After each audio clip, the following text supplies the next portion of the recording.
1800s, and on an ominous night, Dr. Charles Finney, a medical practitioner living in Atchison, Kansas, hears a clamorous knock on his door. As the story goes, he slowly opened it to discover a woman wrapped in utter despair, cradling her 6-year-old daughter in her arms. The young child was in an immeasurable amount of pain.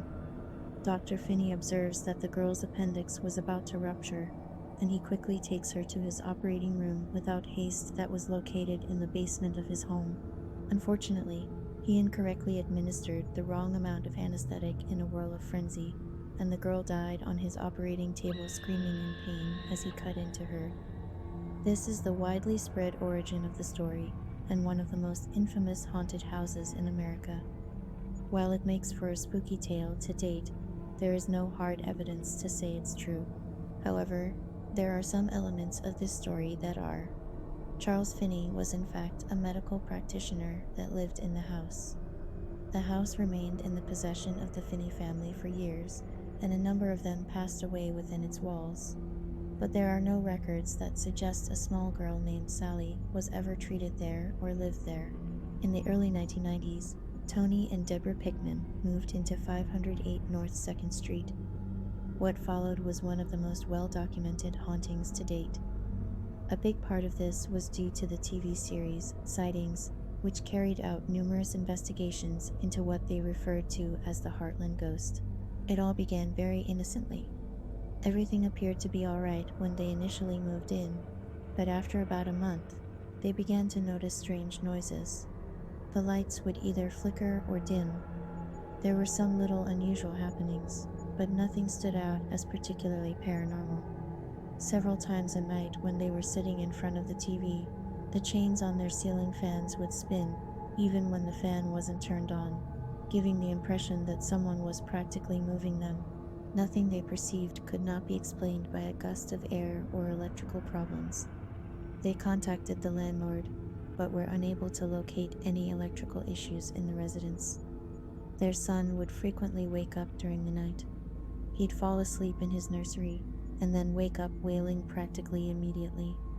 Not uncommon for a small child, but the Pickmans' lack of sleep quickly became a strain on them. Deborah's sister came to see her in hopes to aid them. She took the infant downstairs, and the baby slept soundly all night. Sleep interruptions appeared to occur only when the baby was alone in the nursery. Tony walked past the nursery one night and noticed the light was on, which was odd because the couple had only just arrived home. 3 of their baby's stuffed animals were arranged in a circle in the center of the floor. Tony went back down to speak with Deborah and her sister, who said they hadn't moved any toys, so they went back up and looked for an explanation, but couldn't find one. They gently placed the toys back on the shelves, turned off the lights, and returned downstairs. When they got to the bottom, they heard the lights come back on and walked back up. The teddy bears were back on the floor, and the lights were turned. This was the first time something strange had occurred in the house that the couple couldn't explain. They went back down and shut off the lights once more. The light did not come back on this time, but when Deborah returned upstairs 15 minutes later, the teddy bears were back on the floor in the darkened nursery. That night, they all stayed in the master bedroom together, with the family dog standing watch and the door carefully shut. Their dog disliked entering the nursery and was frequently found standing in the doorway barking at nothing. Things began to heat up from this point on. In the middle of the night, Tony would hear footsteps racing up and down the stairs. This happened frequently, and he was certain it was due to their cats running around. He went to the stairs to stop the cats one night after being kept awake by their constant running, but they weren't there. Tony heard the jogging approaching him as he gazed down the dark stairway. Fear gripped him immediately. He then described what he felt as a chilly wind running through his body, followed by the distinct laughter of children. Tony was napping one afternoon when he got up, looked Deborah in the eyes, and murmured, "He's mine," before falling back asleep. This happened early on in the haunting, and Deborah felt Tony was having a dream at that moment. Another morning, the family photos that were on the walls along the stairs were discovered upside down, with one of them having the glass smashed.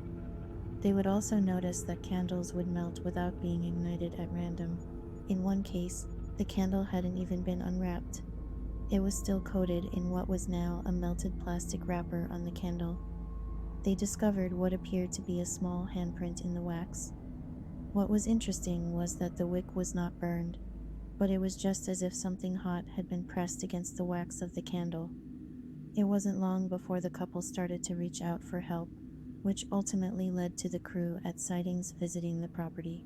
While they appeared to be skeptical to begin with, the team became so fascinated by the family's stories and captured such compelling evidence that they would return numerous times to record compelling evidence. The family's identities were kept disguised during the sightings investigations, particularly Tony, who didn't want anyone to know it was him who was experiencing this. They were only willing to reveal their identity after the crew conducted many inquiries. Random little isolated fires would appear throughout the house, such as unexpected shots of flames that appeared and disappeared in an instant. During a family gathering, a flaming doll was discovered on the staircase. The fire appears to have only harmed specific portions of the doll based on how it had been charred. It was almost as if the flame had spread from the inside to the exterior. The Pickman's items were severely damaged as a result of these fires. The harm appeared to be incredibly focused, only damaging specific areas of an object. Tony became persuaded that whatever was causing this could start a fire and burn down the house, or far worse, that whatever was waking up their baby may set fire to the crib. The family that lived there before the Pickmans recounted unexplained fires, as well including witnessing the window frame of their nursery on fire. Deborah became convinced they were dealing with the spirit of a little girl who was desperately trying to get their attention. A suggestion that was backed up by the mediums the sightings team brought who claimed they could see the little girl. The psychic stated that there was in fact the spirit of a little girl in the house, and that she just wanted to be part of the family. More specifically, she said she wanted to protect the Pickman's baby son.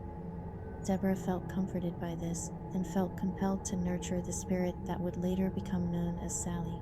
But for Tony, something felt off about the whole situation.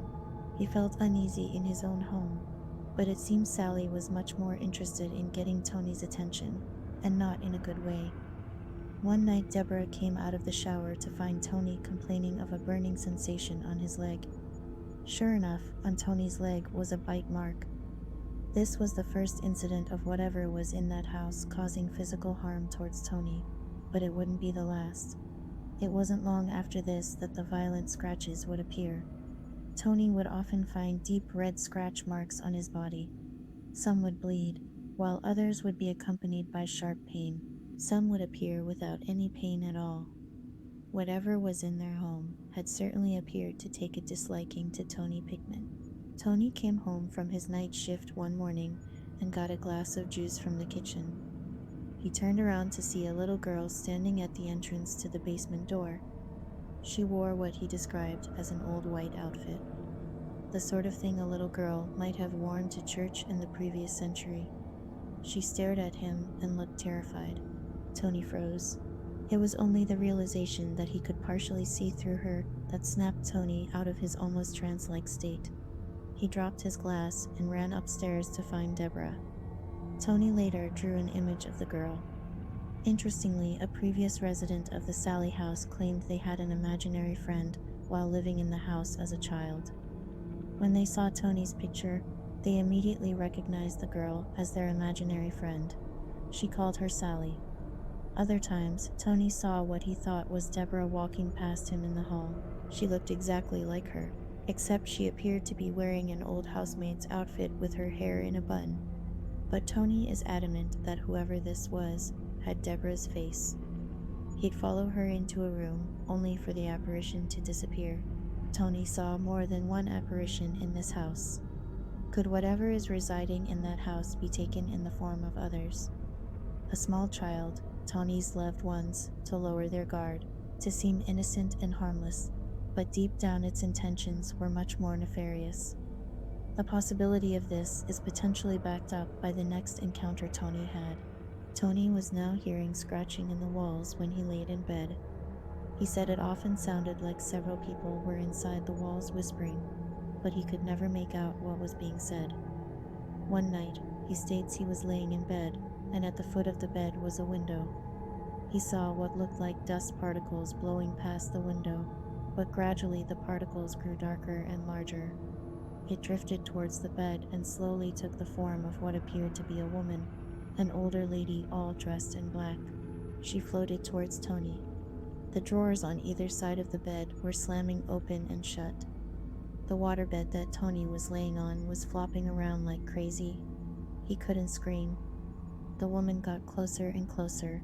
Her arm shot out and reached for Tony's throat. As she reached for his neck, suddenly Tony saw what looked like a giant black bird. The woman was gone. All the furniture stopped rocking instantly. Tony started screaming for Deborah, desperately trying and failing to open the door. Deborah was across the hall with the baby, and she didn't hear a thing except for Tony yelling.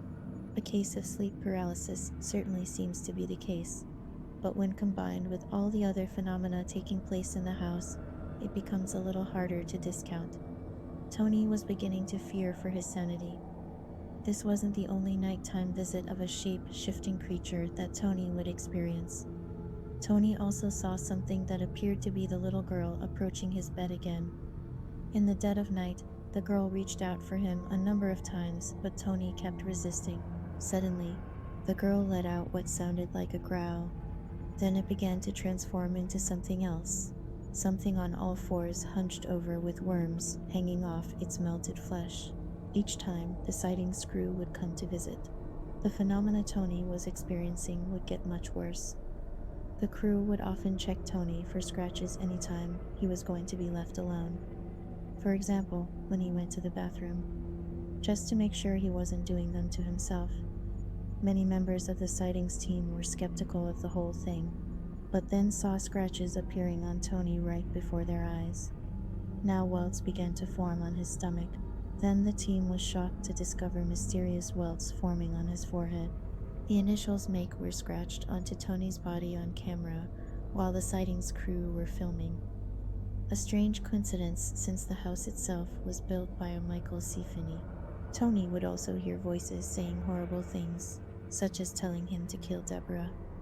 In the final months, when Deborah would walk past him, he'd be overcome with an intense urge to harm her in some way. If he left the house, he felt fine. A dark anger was overtaking him in this house. He would have vivid dreams of cutting her throat with a butcher's knife when she would come home from work. Tony did seek out psychological help, but nothing clinically appeared to be wrong with him. The only way he could be free of these violent impulses was to get out of this house. Tony tried to talk to Deborah about how bad things were getting, but she was so excited and fascinated about the entire thing, she wasn't experiencing any of the negative aspects of the haunting. Thinking back, she states that her reactions now didn't make any sense to her, but at that point in time, she was so wrapped up in the entire thing, she was almost blind to the effects it was having on her husband. She was completely unaware of the serious peril she was in. Tony was slammed into the rungs at the top of the stairs on another occasion, breaking several of them as if something was attempting to toss him over the banister and down the steps. This was the violent incident that made Deborah realize something was wrong and that they needed to leave as soon as possible. Soon after, they moved out after 3 weeks. People would ask them how they lasted so long, but they would say that they would experience this phenomenon, then it would end. Months would pass with nothing occurring, and they'd begin to doubt themselves, believing it was all in their thoughts or that whatever was there had vanished, and then it would happen. Small episodes of paranormal activity got increasingly dark and menacing. The basement is said to be a hot spot for something nefarious within the Sallie House. A number of bricks have been taken from the back wall, leaving a dark depression. Tony stated that he had no desire to go down into the basement and would avoid it at all costs. A woman moved into the Sallie House after the Pickmans left.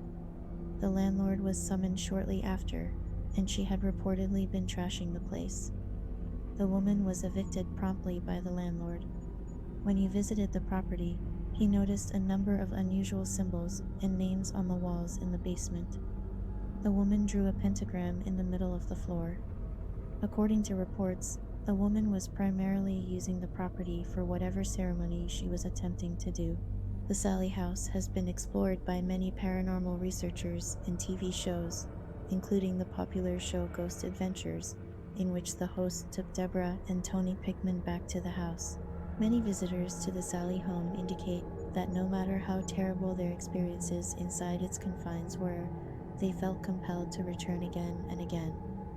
The Sallie House has become one of the most popular tourist locations for ghost hunters all over the world, and as a result, numerous investigations have taken place within the building. What is remarkable is that so many people appear to have had comparable experiences that support some of the Pickman's claims. To some, this is a paramount to investigate in the paranormal community. Despite all this, still some researchers argue that a girl named Sallie never existed. But once the lights go out and the doors shut, what really goes on inside the house still remains a creepy mystery. Thank you so much for taking the time to watch this episode on the Sallie House. Please leave a like if you enjoyed it, and also leave your thoughts in the comments section below. And if you're new here, don't forget to subscribe to notifications so you don't miss out on new videos. I truly appreciate all of you.